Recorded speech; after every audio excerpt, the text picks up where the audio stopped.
Morning and Evening Thoughts by James Allen, days 1 through 10. First morning.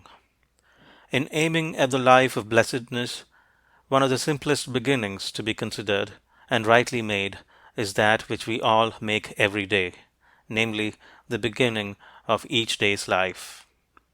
There is a sense in which every day may be regarded as the beginning of a new life, in which one can think, act, and live newly, and in a wiser and better spirit. The right beginning of the day will be followed by cheerfulness permeating the household with a sunny influence, and the tasks and duties of the day will be undertaken in a strong and confident spirit, and the whole day will be well lived. First evening. There can be no progress, no achievement without sacrifice, and a man's worldly success will be in the measure that he sacrifices his confused animal thoughts and fixes his mind on the development of his plans and on the strengthening of his resolution and self-reliance. And the higher he lifts his thoughts, the more manly, upright, and righteous he becomes, the greater will be his success, the more blessed and enduring will be his achievements. Second morning. None but right acts can follow right thoughts. None but a right life can follow right acts. And by living a right life, all blessedness is achieved. Mind is the master power that molds and makes, and man is mind, and evermore he takes. The tool of thought, and shaping what he wills, brings forth 1,000 joys, 1,000 ills. He thinks in secret, and it comes to pass. Environment is but his looking glass. Second evening. Calmness of mind is one of the beautiful jewels of wisdom. A man becomes calm in the measure that he understands himself as a thought-evolved being, and as he develops a right understanding and sees more and more clearly the internal relations of things by the action of cause and effect, he ceases to fret and fume and worry and grieve, and remains poised, steadfast, serene. Third morning. To follow, under all circumstances, the highest promptings within you, to be always true to the divine self, to rely upon the inward voice, the inward light, and to pursue your purpose with a fearless and restful heart, believing that the future will yield unto you the need of every thought and effort, knowing that the laws of the universe can never fail, and that your own will come back to you with mathematical exactitude. This is faith, and the living of faith. Third evening. Have a thorough understanding of your work, and let it be your own, and as you proceed, ever following the inward guide, the infallible voice, you will pass on from victory to victory, and will rise step by step to higher resting places, and your ever-broadening outlook will gradually reveal to you the essential beauty and purpose of life. Self-purified, health will be yours, self-governed, power will be yours, and all that you do will prosper. And I may stand where health, success, and power await my coming if, each fleeting hour, I cling to love and patience, and abide with stainlessness, and never step aside. From high integrity so shall I see, at last, the land of immortality. Fourth morning. When the tongue is well controlled and wisely subdued, when selfish impulses and unworthy thoughts no longer rush to the tongue demanding utterance, when the speech has become harmless, pure, gracious, gentle, and purposeful, and no word is uttered but in sincerity and truth, then are the 5 steps in virtuous speech accomplished, then is the second great lesson in truth learned and mastered. Make pure thy heart, and thou wilt make thy life rich, sweet, and beautiful. Fourth evening.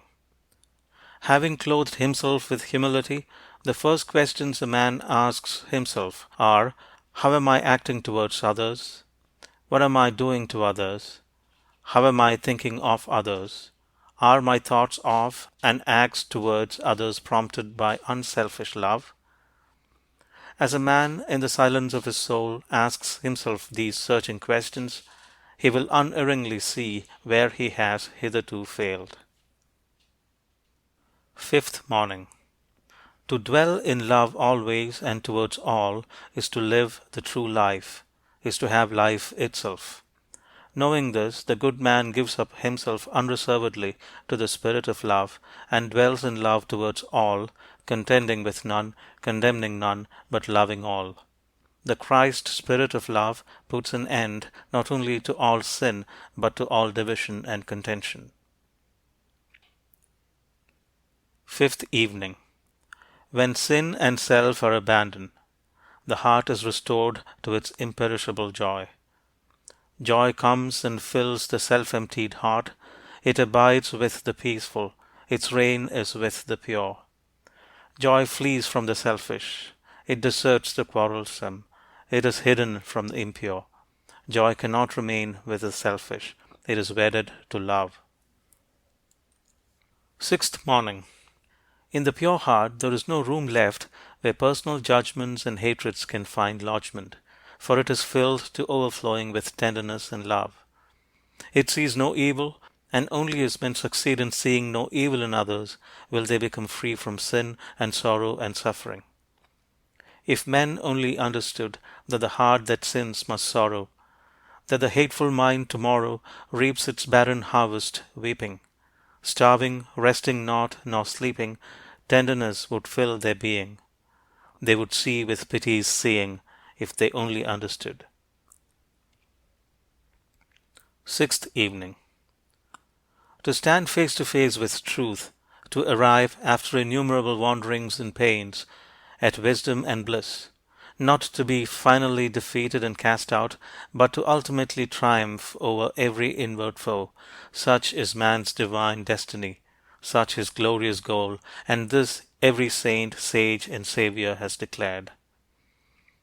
A man only begins to be a man when he ceases to whine and revile, and commences to search for the hidden justice which regulates his life.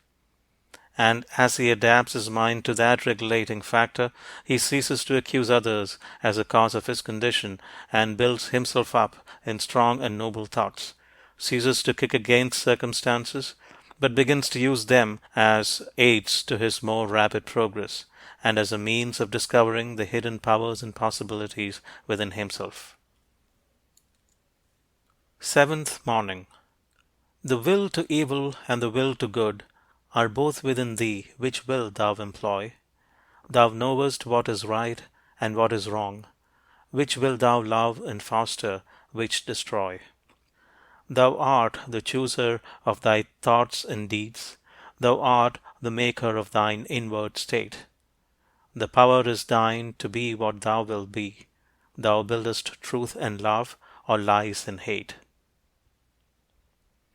Seventh evening.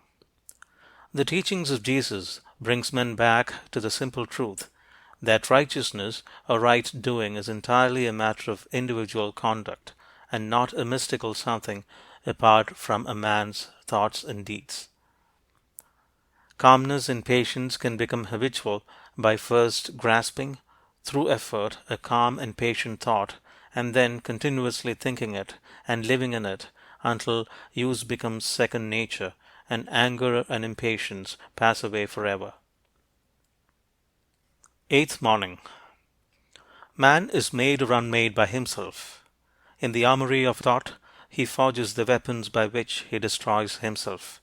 He also fashions the tools with which he builds for himself heavenly mansions of joy and strength and peace.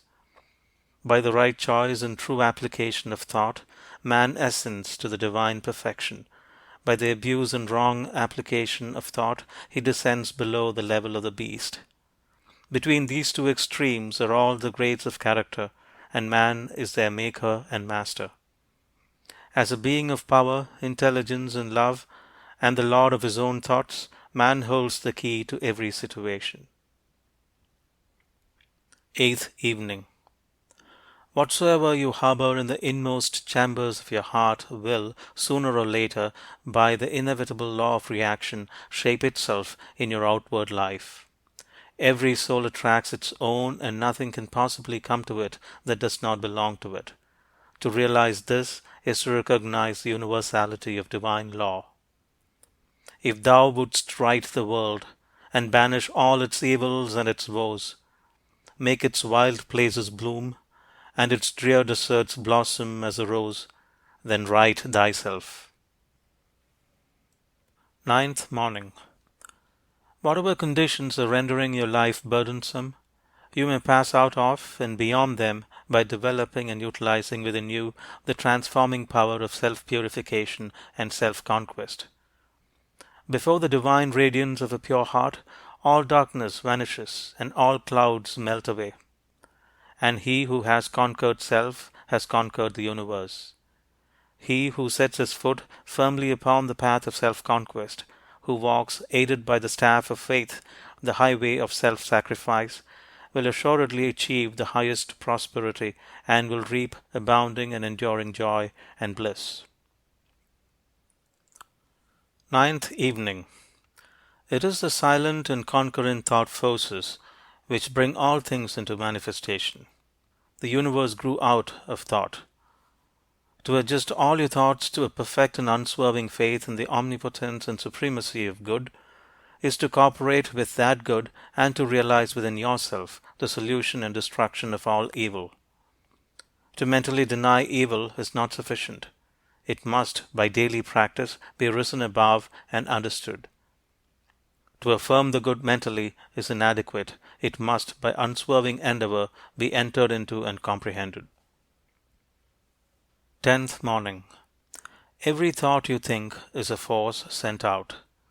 Whatever your position in life may be, before you can hope to enter into any measure of success, usefulness, and power, you must learn how to focus your thought forces by cultivating calmness and repose. There is no difficulty, however great, but will yield before a calm and purposeful concentration of thought, and no legitimate object but may be speedily actualized by the intelligent use and direction of one's soul forces. Think good thoughts, and they will quickly become actualized in your outward life in the form of good conditions. 10th evening.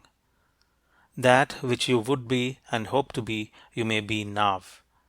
Non-accomplishment resides in your perpetual postponement, and having the power to postpone, you also have the power to accomplish, to perpetually accomplish. Realize this truth, and you shall be today and every day the ideal being of whom you dreamed. Say to yourself, I will live in my ideal now. I will manifest my ideal now. I will be my ideal now. And all that tempts me away from my ideal, I will not listen to. I will listen only to the voice of my ideal.